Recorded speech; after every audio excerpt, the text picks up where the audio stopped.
Star Mouse by Fredric Brown. Mitke, the mouse, wasn't Mitke then. He was just another mouse who lived behind the floorboards and plaster of the house of the great Herr Professor Oberberger, formerly of Vienna and Heidelberg, then a refugee from the excessive admiration of his more powerful fellow countrymen. The excessive admiration had concerned not Herr Oberberger himself, but a certain gas which had been a byproduct of an unsuccessful rocket fuel, which might have been a highly successful something else. If, of course, the professor had given them the correct formula, which anyway, the professor had made good his escape and now lived in a house in Connecticut. And so did Mitke. A small gray mouse and a small gray man. Nothing unusual about either of them. Particularly, there was nothing unusual about Mitke. He had a family, and he liked cheese, and if there were Rotarians among mice, he would have been a Rotarian. The Herr Professor, of course, had his mild eccentricities. A confirmed bachelor, he had no one to talk to except himself, but he considered himself an excellent conversationalist and held constant verbal communion with himself while he worked. That fact, it turned out later, was important because Mitke had excellent ears and heard those night-long soliloquies. He didn't understand them, of course. If he thought about them at all, he merely thought of the professor as a large and noisy super-mouse who squeaked over much. And now, he would say to himself, we will see whether this exhaust tube was properly machined.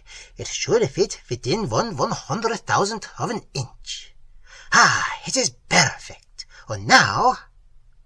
Night after night, day after day, month after month, the gleaming thing grew, and the gleam in Herr Oberberger's eyes grew apace. It was about 3.5 feet long, with weirdly shaped veins, and it rested on a temporary framework on a table in the center of the room that served the Herr Professor for all purposes. The house in which he and Mitke lived was a 4-room structure, but the professor hadn't yet found it out, seemingly. Originally, he had planned to use the big room as a laboratory only, but he found it more convenient to sleep on a cot in one corner of it when he slept at all, and to do the little cooking he did over the same gas burner over which he melted down golden grains of TNT into a dangerous soup which he salted and peppered with strange condiments but did not eat. And now I shall bore it into tubes and see whether one tube adjacent to another explodes their second tube when their first tube is... That was the night Mitke almost decided to move himself and his family into a more stable abode, one that did not rock and sway and try to turn handsprings on its foundations. But Mitke didn't move after all because there were compensations.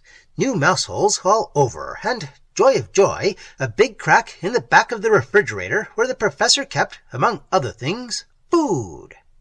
Of course, the tubes had not been larger than capillary size, or the house would not have remained around the mouse holes.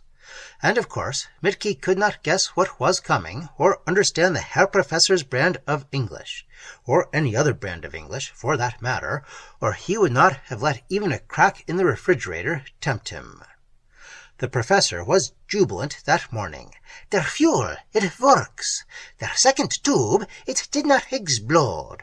And der first, in sections, as I had expected. And it is more powerful. There will be plenty of room for the compartment. Ah, yes, the compartment.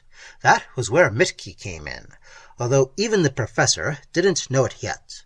In fact, the professor didn't even know that Mitke existed. And now, he was saying to his favorite listener, it is but a matter of combining their fuel tubes so they work in opposite pairs. And then... That was the moment when the Herr Professor's eyes first fell on Mitke. Rather, they fell upon a pair of gray whiskers and a black, shiny little nose protruding from a hole in the baseboards. Well, he said, what have we here? Mitke Mouse himself. Mitke, how would you like to go for a ride next week? We shall see. that is how it came about that the next time the professor sent into town for supplies, his order included a mousetrap. Not one of the vicious kind that kills, but one of the wire cage kind, and it had not been set with cheese for more than 10 minutes before Mitke's sharp little nose had smelled out that cheese, and he had followed his nose into captivity. Not, however, an unpleasant captivity. Mitke was an honored guest. The cage reposed now on the table at which the professor did most of his work, and a cheese in indigestion-giving abundance was pushed through the bars, and the professor didn't talk to himself any more. "You see, Mitke, I was going to send it to their laboratory in Hartford for a white mouse, but why should I mit you here? I am sure you are more sound and healthy and able to withstand a long journey than those laboratory mices. No? You wiggle your whiskers, and that means yes, no? And being used to living in dank holes, you should suffer less than they from claustrophobia, no?"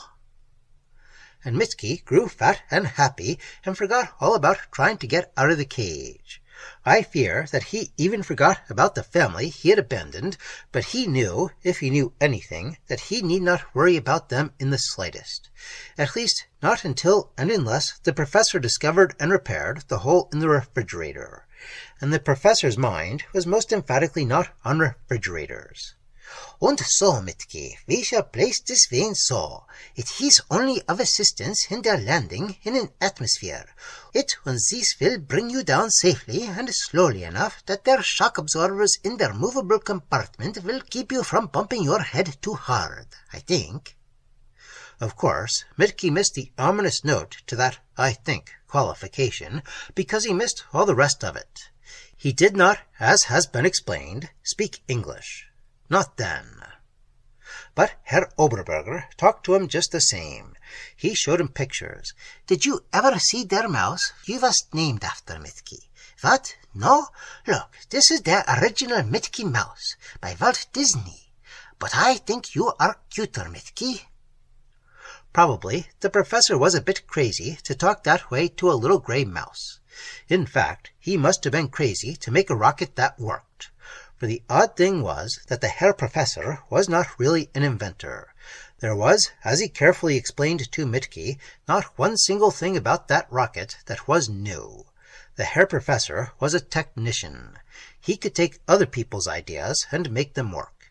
His only real invention, the rocket fuel that wasn't one, had been turned over to the United States government and had proved to be something already known and discarded because it was too expensive for practical use.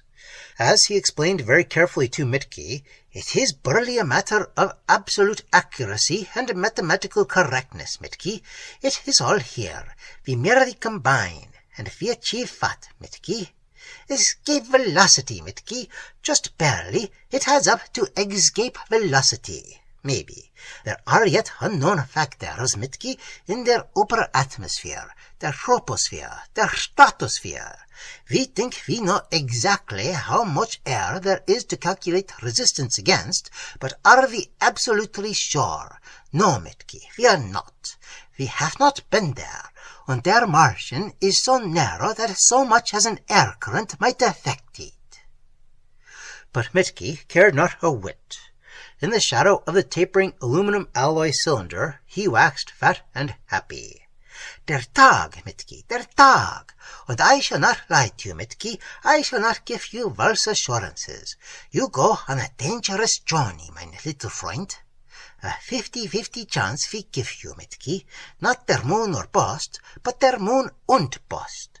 Or else maybe safely back to Earth. You see, my poor little Mitke, the moon is not made of green cheese, and if it were, you would not live to eat it, because there is not enough atmosphere to bring you down safely, and with your whiskers still on. And why, then, you may well ask, do I send you? Because their rocket may not attain escape velocity, and in that case it is still an experiment, but a different one. The rocket, if it goes not to their moon, falls back on their Earth, no? and in that case certain instruments shall give us further information than we have yet about things up there in space. And you shall give us information by whether or not you are yet alive, whether their shock absorbers and vanes are sufficient in an Earth-equivalent atmosphere. You see?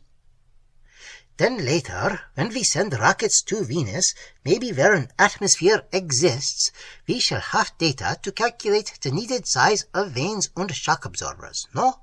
And in either case, and whether or not you return, Mitki, you shall be famous. You shall be the first living creature to go out beyond their stratosphere of the Earth, out into space. Mitki, you shall be their star mouse. I envy you, Mitki, and I only wish I were your size so I could go too. Der Tag and the door to the compartment. Goodbye, little Mitki Mouse. Darkness, silence, noise. Der rocket, if it goes not to der moon, falls back on der earth, no? That was what Herr Professor had thought, but the best laid plans of mice and men gang oft ugly, even star mice. All because of Prixel. The Herr Professor found himself very lonely. After having had Mitki to talk to, soliloquies were somehow empty and inadequate. There may be some who say that the company of a small gray mouse is a poor substitute for a wife, but others may disagree. And anyways, the professor had never had a wife, and he had a mouse to talk to, so he missed one, and if he missed the other, he didn't know it. During the night, after the launching of the rocket, he had been very busy with his telescope, a sweet little 8-inch reflector, checking its course as it gathered momentum. The exhaust explosions made a tiny fluctuating point of light that was possible to follow if one knew where to look. But the following day there seemed to be nothing to do, and he was too excited to sleep, although he tried. So he compromised by doing a spot of housekeeping, cleaning the pots and pans. It was while he was so engaged that he heard a series of frantic little squeaks and discovered that another small gray mouse, with shorter whiskers and a shorter tail than Mitki, had walked into the wire cage mousetrap. "Well, well," said the professor, "what have we here? Minnie! Is it Minnie come to look for her Mitki?" The professor was not a biologist, but he happened to be right. It was Minnie, rather, it was Mitki's mate, so the name was appropriate. What strange vagary of mind had induced her to walk into an unbaited trap, the professor neither knew nor cared, but he was delighted. He promptly remedied the lack of bait by pushing a sizable piece of cheese through the bars. Thus it was that Minnie came to fill the place of her far-traveling spouse as repository for the professor's confidences. Whether she worried about her family or not, there is no way of knowing, but she need not have done so. They were now large enough to fend for themselves, particularly in a house that offered abundant cover and easy access to the refrigerator.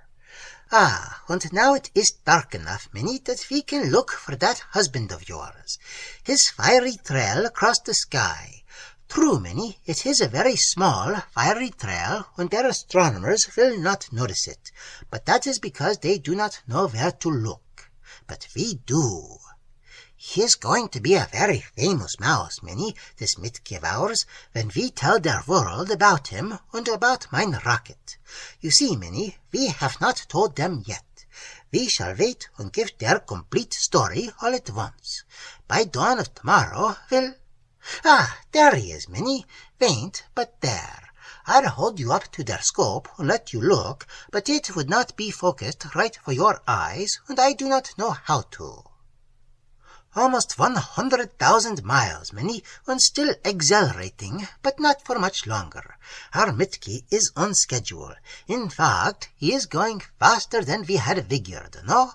It is sure now that he will escape the gravitation of their Earth and fall upon their moon. Of course, it was purely coincidental that Minnie squeaked. Ah, yes, Minnie, little Minnie, I know. We shall never see our Mitki again, and I almost wish our experiment had failed. But there are compensations, Minnie. He shall be their most famous of all mices, their star mouse, first living creature ever to go beyond their gravitational pull of Earth. The night was long. Occasionally, high clouds obscured vision.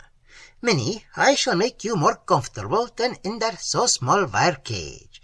You would like to seem to be free, would you not, without bars, like their animals at modern zoos with moats instead?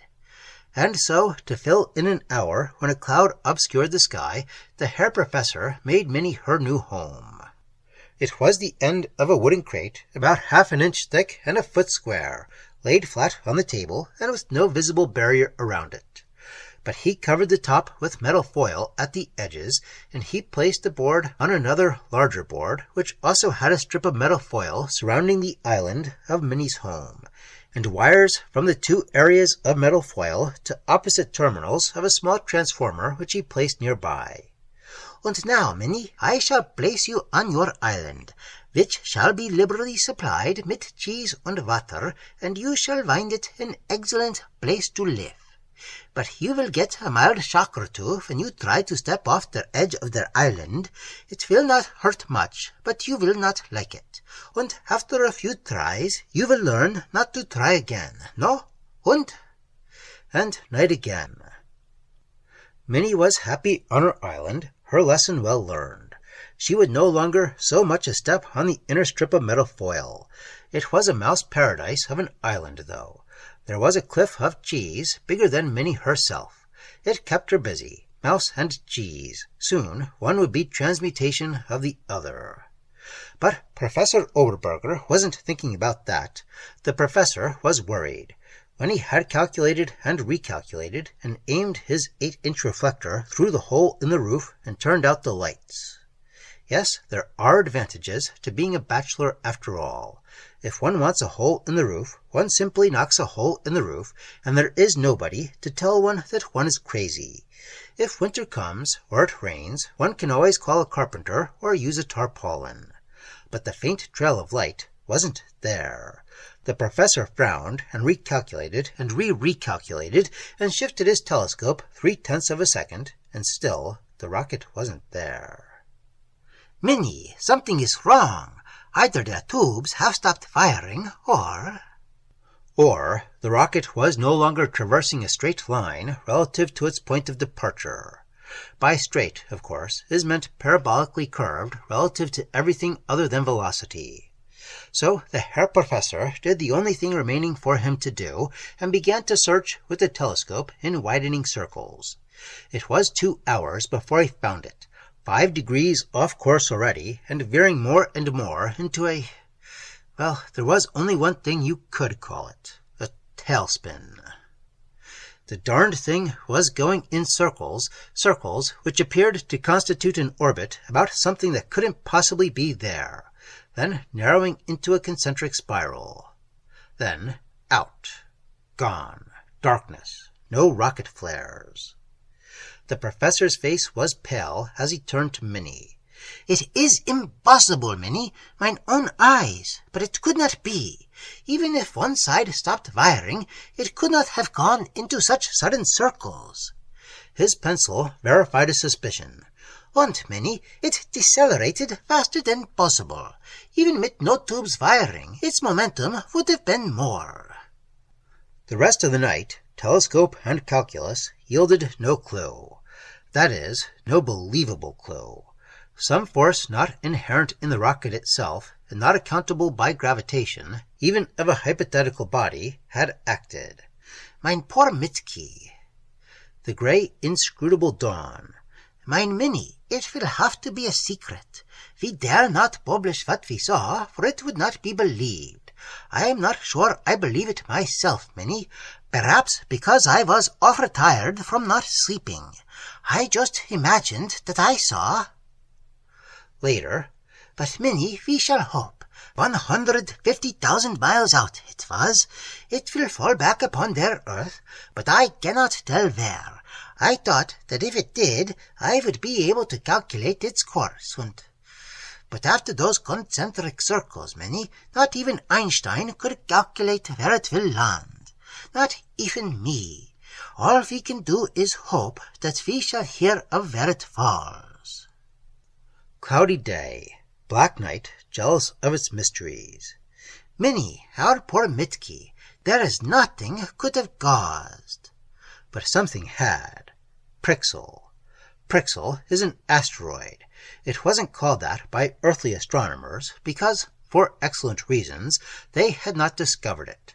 So we will call it by its nearest possible transliteration of the name its inhabitants use.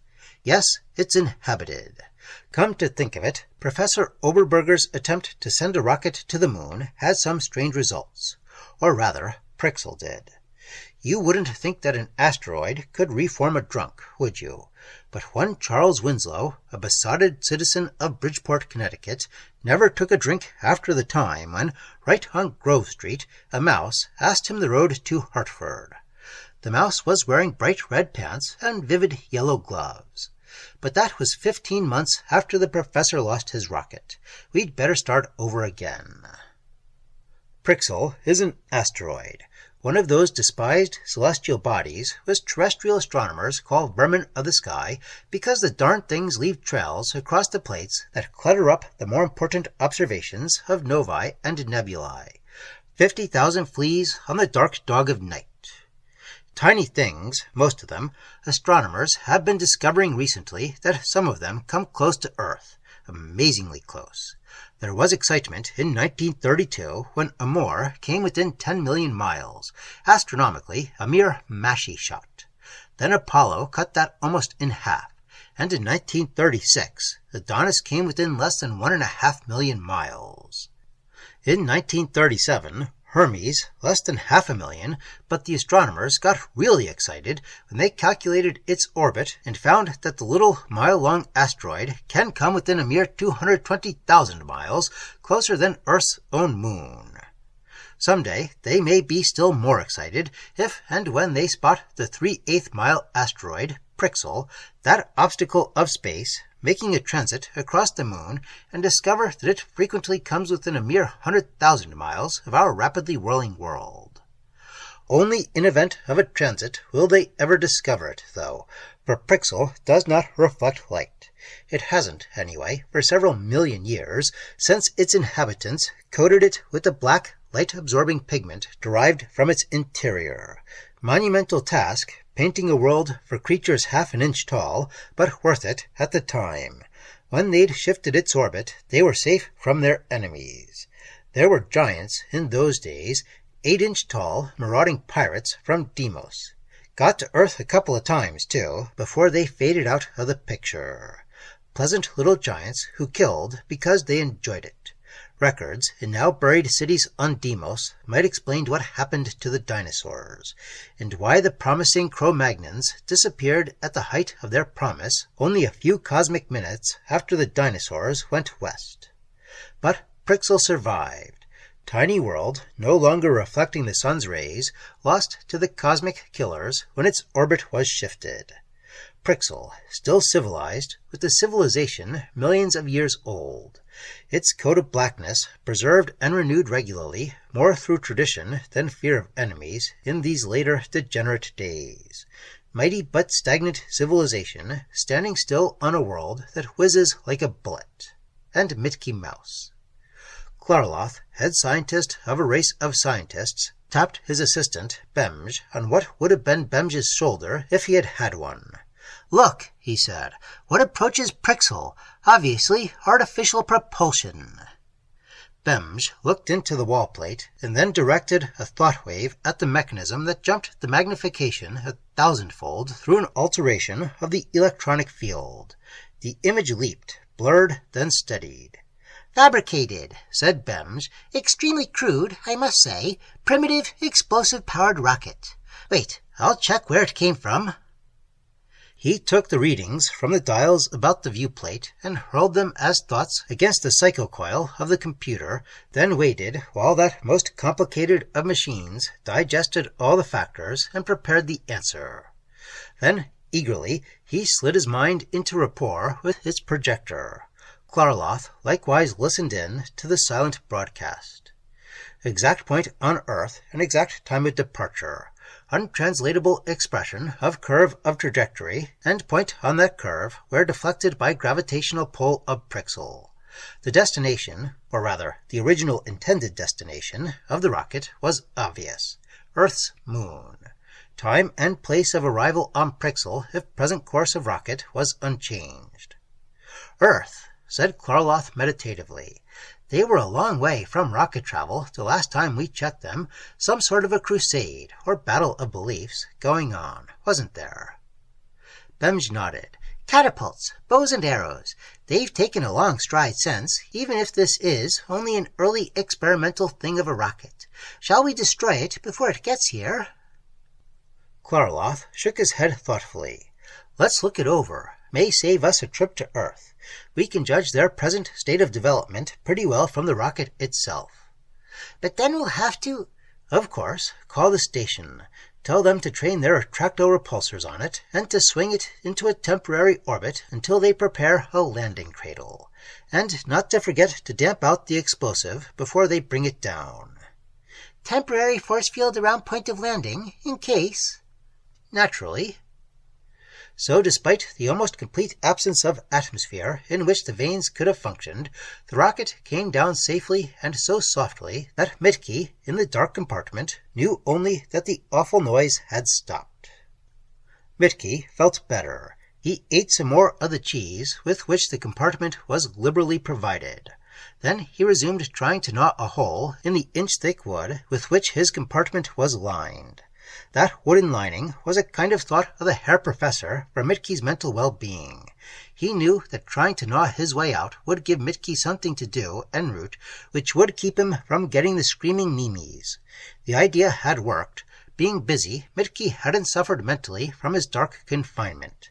And now that things were quiet, he chewed away more industriously and more happily than ever, sublimely unaware that when he got through the wood, he'd find only metal which he couldn't chew.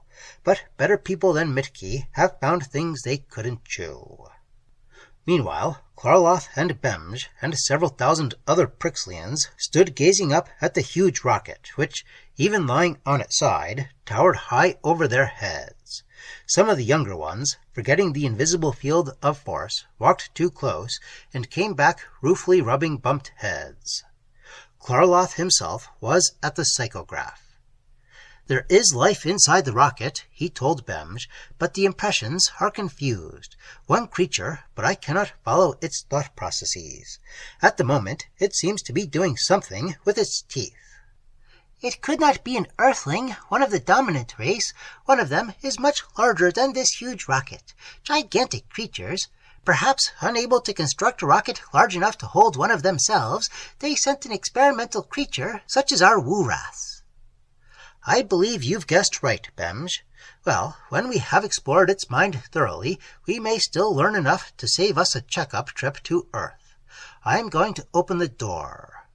But air! Creatures of Earth would need a heavy, almost a dense atmosphere. It could not live.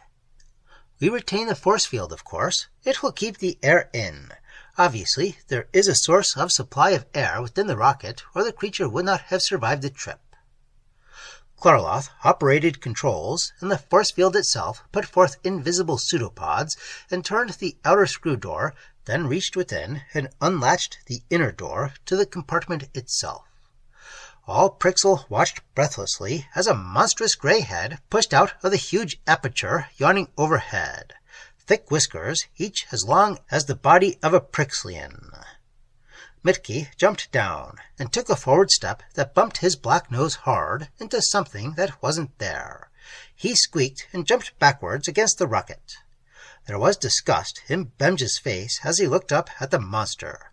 Obviously much less intelligent than a Wurath. Might just as well turn on the ray. Not at all, interrupted Klarloth. You forget certain very obvious facts.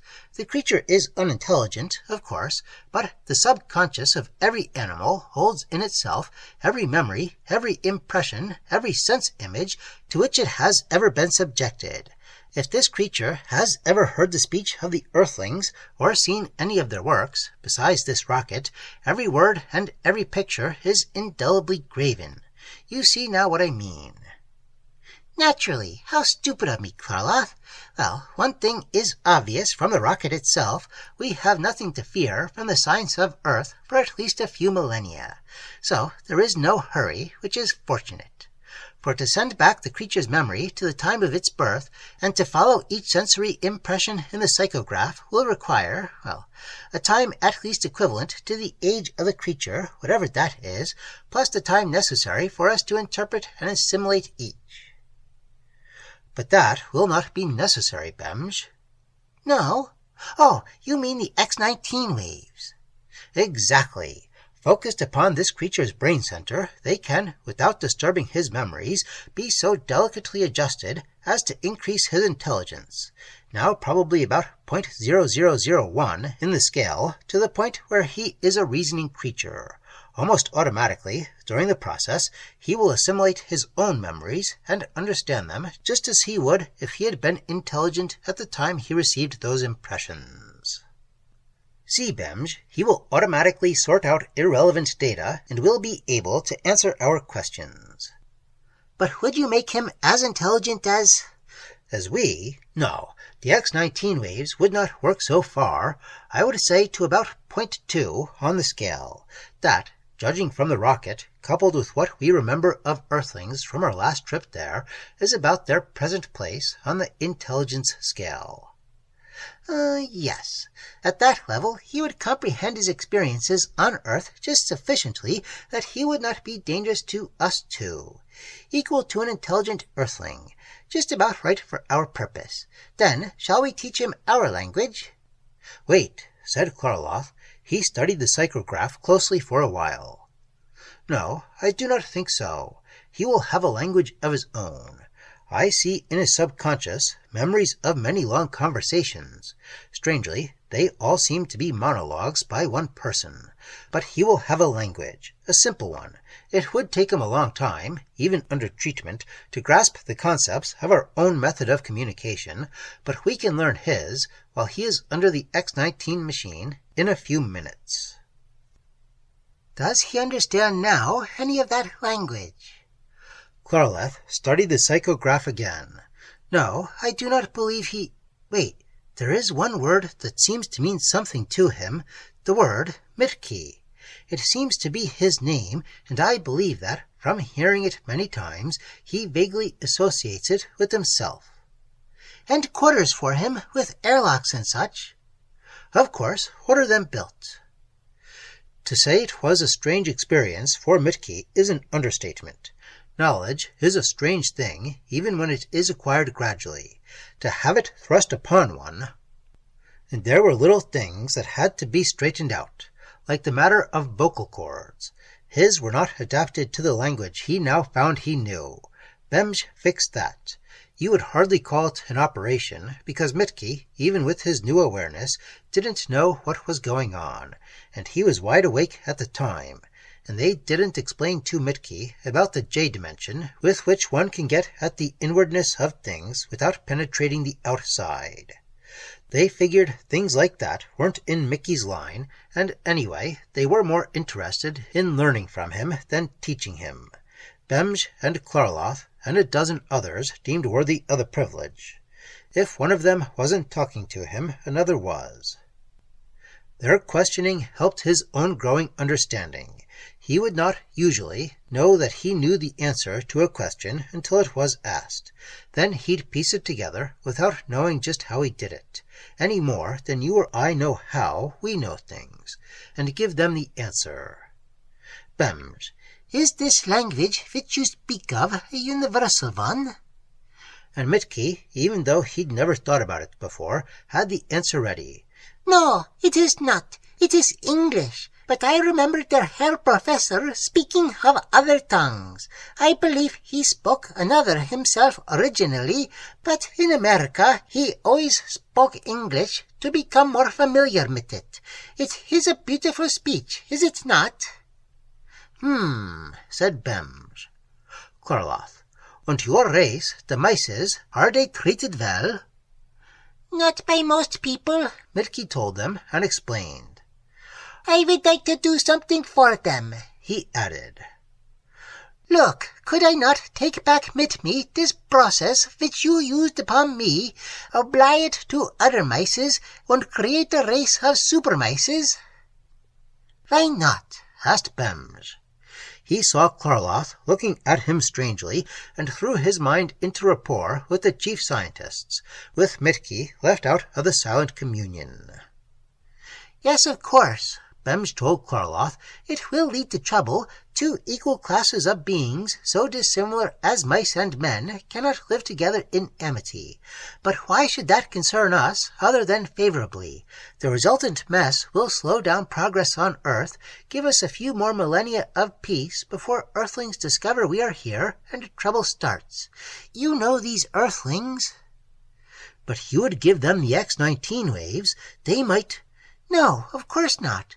But we can explain to Mitke here how to make a very crude and limited machine for them. A primitive one, which would suffice for nothing more than a specific task of converting mouse mentality from point 0001 to point 2, Mitke's own level, and that of the bifurcated Earthlings.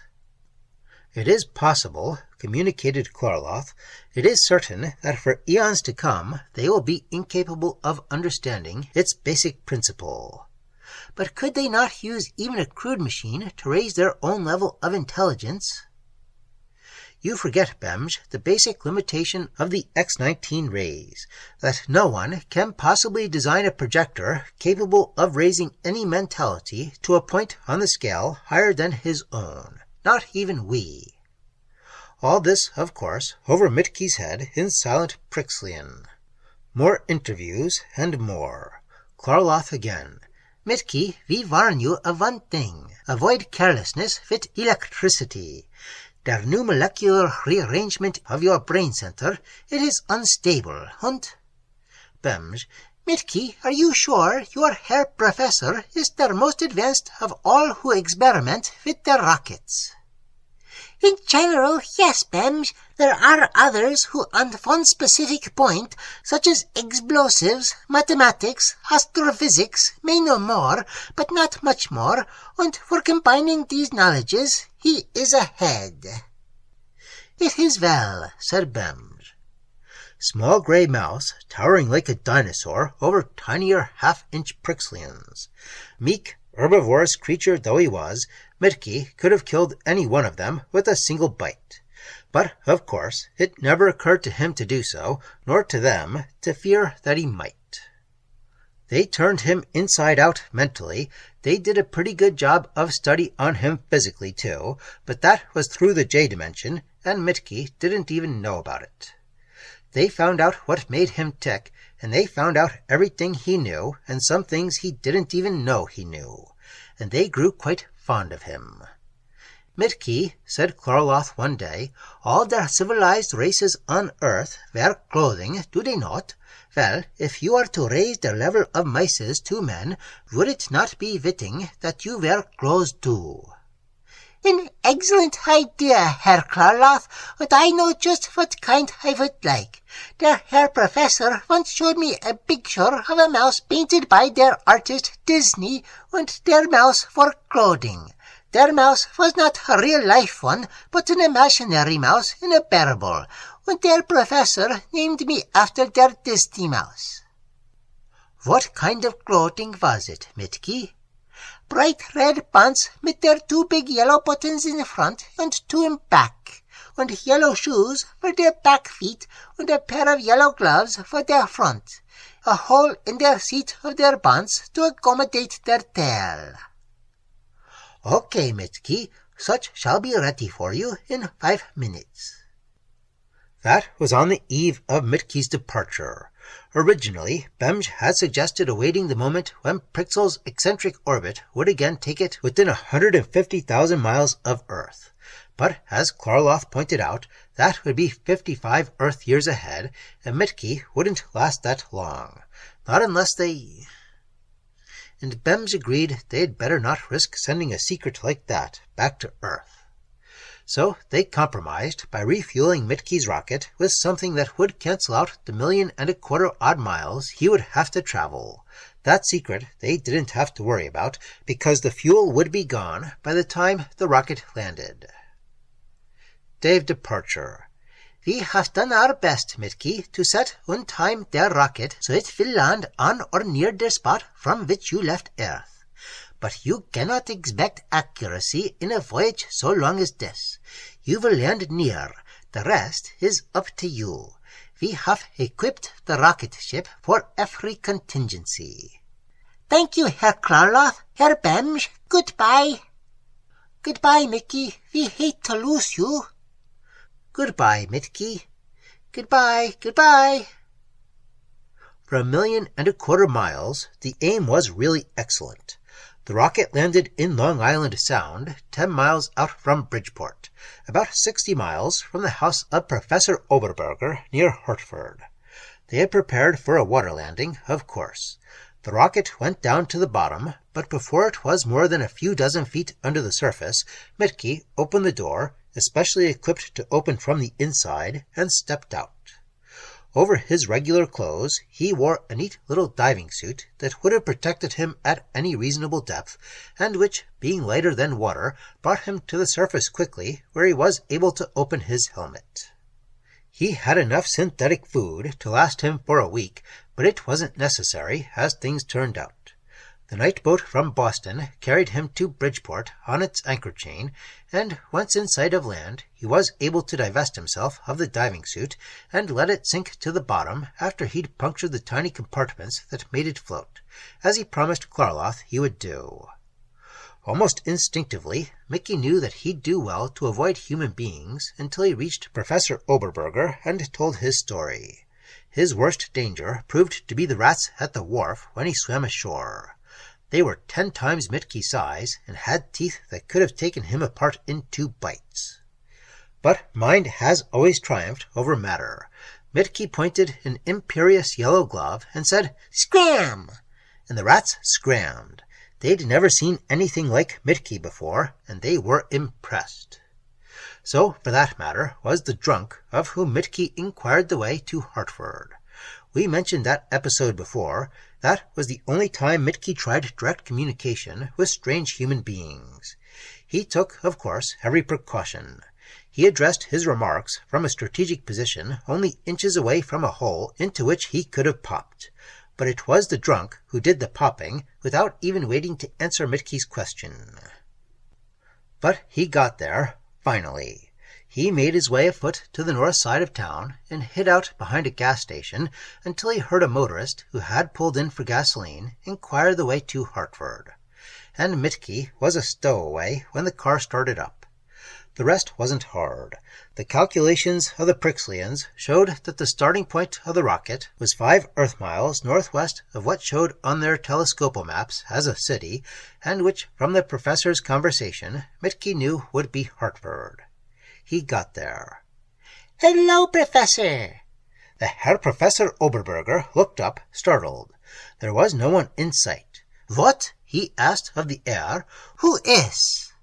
"It is I, Professor, Mitke, der mouse whom you sent to der moon. But I was not there. Instead, I—" "What? It is impossible. Somebody blazed their chalk. But nobody knows about that rocket. When it failed, I didn't told nobody. Nobody but me knows." "And me, Professor?" The Herr Professor sighed heavily. "Overwork. I am going what they call batty in their belt." "No, Professor. This is really me, Mitke. I can talk now, just like you." "You say you can. I do not believe it. Why can I not see you then? Where are you? Why don't you—" "I am hiding, Professor, in their wall, just behind their big hole. I wanted to be sure everything was okay before I showed myself. Then you would not get excited and throw something at me, maybe." "What? Why, Mitke, if it is really you, and I am not asleep or going— Why, Mitke, you know better than to think I might do something like that." "Okay, Professor." Mitke stepped out of the hole in the wall, and the professor looked at him, and rubbed his eyes, and looked again, and rubbed his eyes, and— "I am crazy," he said finally. "Red bonds he wears yet, and yellow. It cannot be. I am crazy." "No, Professor. Listen, I'll tell you all about—" And Mitke told him. Grey Dawn and a small grey mouse still talking earnestly. "But, Mitke—" Yes, Professor, I see your point, that you think an intelligent race of mices and an intelligent race of men could not get along side by side. But it would not be side by side. As I said, there are only a very few people in the smallest continent of Australia, and it would cost little to bring them back and turn over that continent to us mices. You would call it Moustralia instead of Australia, and we would, instead of Sydney, call their capital Disney in honor of... But Mitke... But Professor, look what we offer for that continent. All mices would go there. We civilize a few, and a few help us catch others, and bring them in to put them under their ray machine, and the others help catch more, and build more machines, and it grows like a snowball rolling downhill. And we sign a non-aggression pact with humans, and stay on Moustralia, and raise our own food, and... But Mitke... And look what we offer you in exchange, Herr Professor. We will exterminate your worst enemy, the rats. We do not like them either, and 1 battalion of 1,000 mices, armed with gas masks and small gas bombs, could go right in every hole after their rats, and could exterminate every rat in a city in 1 day or 2. In their whole world, we could exterminate every last rat in a year, and at the same time catch and civilize every mouse, and ship him to Moustralia, and... But Mitke... What, Professor? It would work, but it would not work. You could exterminate the rats, yes, but how long would it be before conflicts of interest would lead to their mices trying to exterminate their people, or their people trying to exterminate their... They would not dare, Professor. We could make weapons that would... You see, Mitke... But it would not happen. If men will honor our rights, we will honor... The Herr Professor sighed. I will act as your intermediary, Mickey, and offer your proposition, and it is true that getting rid of rats would be a great boon to their human race, but... Thank you, Professor. By the way, Mickey, I have Minnie, your wife, I guess it is, unless there was other mices around. She is in their other room. I put her in there just before you arrived, so she would be in the dark and could sleep.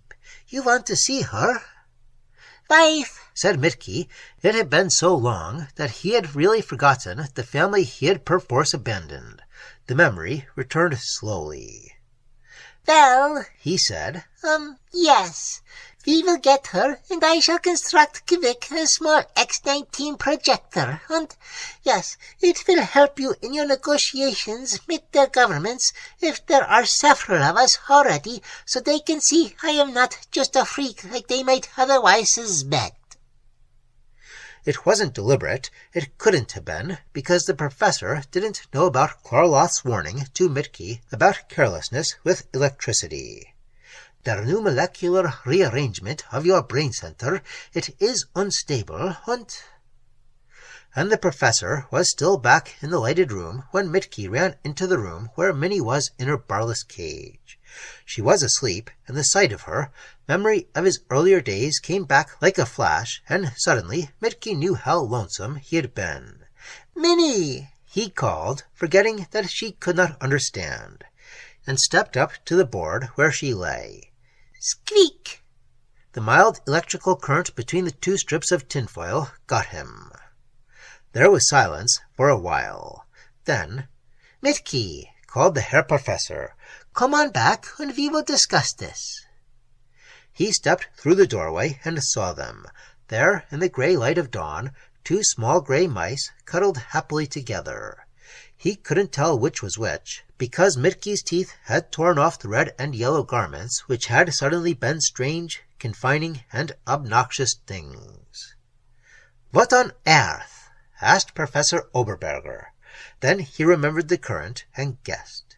"Mitke, can you no longer talk? Is there—" Silence. Then the professor smiled.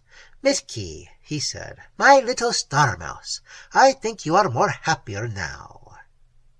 He watched them a moment, fondly, then reached down and flipped the switch that broke the electrical barrier. Of course, They didn't know they were free, but when the professor picked them up and placed them carefully on the floor, one ran immediately for the hole in the wall. The other followed, but turned around and looked back. Still a trace of puzzlement in the little black eyes, a puzzlement that faded. Goodbye, Mitke. You will be happier this way, and there will always be cheese. Squeak, said the little gray mouse, and it popped into the hole. Goodbye, it might or might not have meant.